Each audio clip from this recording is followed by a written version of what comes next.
বন্ধুরা, এটা হচ্ছে দেশপ্রিয় পার্ক। আর দেশপ্রিয় পার্কের প্যান্ডেলটা তোমাদেরকে আমি দেখালাম, তবে এখনও পর্যন্ত কমপ্লিট হয়নি। আর কিছুদিনের মধ্যে কমপ্লিট হয়ে যাবে, তখনই তোমাদেরকে আরেকবার শেয়ার করে দেবো।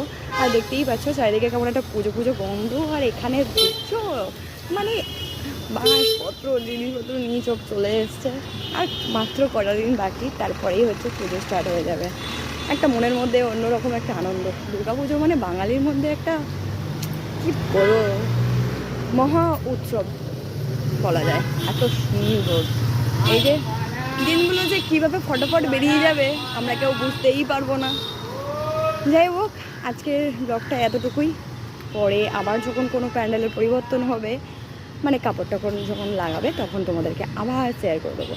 তো আমার ভিডিওটা কেমন লাগছে অবশ্যই কমেন্ট করবে। Tata, bye bye.